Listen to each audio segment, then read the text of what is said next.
AITA for not cutting off my mom after my daughter's death. So, here's the backstory. About a year ago, my world turned upside down when our 2-year-old daughter drowned in my mom's pool. My mom was watching her that day, and according to the security footage, my daughter was left alone for just 2 minutes. The fire alarm went off inside the house, so my mom rushed inside to check for a potential fire, but it was a false alarm. When she realized and came back outside, my daughter had crawled into the pool and was unresponsive. My mom immediately started CPR, but she couldn't save her. We live in a rural area, and it took EMS about 30 minutes to arrive. This incident was caught on security cameras, so there's no ambiguity. It was a tragic accident. My mom has always been competent. She raised me and my siblings, fostered other kids, and even babysat my nieces without any issues. But now she's racked with guilt and has attempted suicide 3 times since our daughter's death. My wife and I have been shattered by this. We've just started grief therapy, and during one session, my wife mentioned that cutting off my mom would make her feel better. She wants nothing to do with my mom, which I understand and support, but she also wants me to go no contact, NC, with her too. I couldn't bring myself to do that. I just don't see it as fair to cut off my mom for something that was a heartbreaking accident. I fully respect my wife's decision to avoid my mom, but I haven't pushed her to reconnect, and I'm not asking her to change her stance.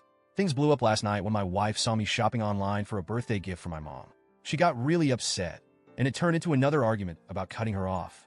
I explained, again, why I couldn't do it, despite understanding her pain.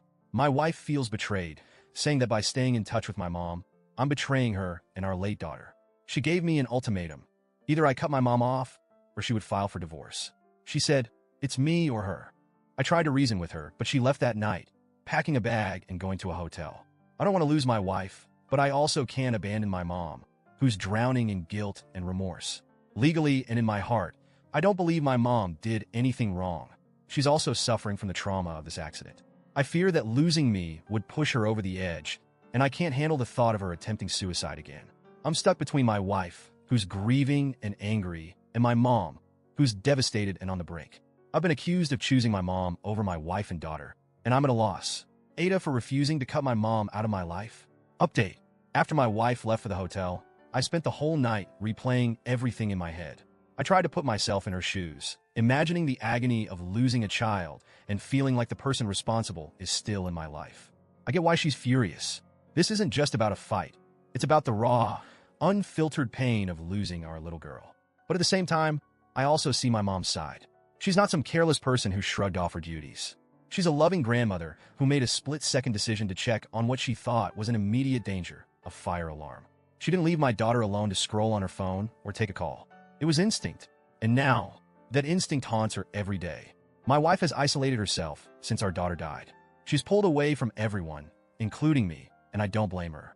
I've been trying to give her space, while also trying to keep my family from falling apart. But now, it's clear she's drawing a line in the sand, and I'm scared she won't step back over it. In therapy, my wife said that when she looks at my mom, all she sees is the woman who let our daughter drown. She doesn't see the loving grandma who baked cookies, played dress-up, or was always there for us. And honestly, I get that. The accident overshadowed everything. But what do? My mom's been there for me my entire life. She's always been my rock, and now she's completely shattered. She's living in her own personal hell, and I'm one of the few people keeping her going. She stopped eating, lost a ton of weight, and even the slightest mention of our daughter sends her into a breakdown. I know my wife is suffering, but my mom is too, in her own devastating way. Cutting her off feels like I'd be condemning her for something she already can't forgive herself for. She's paying for that mistake every single day. It's like I'm being asked to hold a trial where there's no winning, only more loss. The ultimatum my wife gave me is burning in my brain. It's me or her. The thought of losing my wife terrifies me. But abandoning my mom could destroy her completely, and honestly, I don't think I could live with that either. Since my wife left, I've been trying to reach out, but she's not answering my calls. She's made it clear that if I don't choose, she'll make the choice for me. I feel paralyzed by the weight of this decision. My therapist says I need to set boundaries, but how do you set boundaries with grief? How do you tell your heart to stop loving your mom because of a tragic accident, or stop loving your wife because she's in unimaginable pain? I keep replaying the what-ifs over and over. What if I had told my mom not to take her eyes off our daughter, no matter what?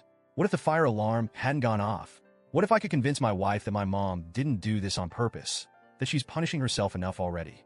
This is eating me alive. I don't want to lose my wife, and I don't want to push my mom over the edge. My family is broken, and I don't know how to fix it. I've read every message, every word of advice people have given, and it's like trying to navigate a storm without a compass. I feel like no matter what I do, I'm going to lose someone I love. So, Reddit, am I the asshole for not cutting off my mom? Or am I just a son trying to keep his family from crumbling even more than it already has?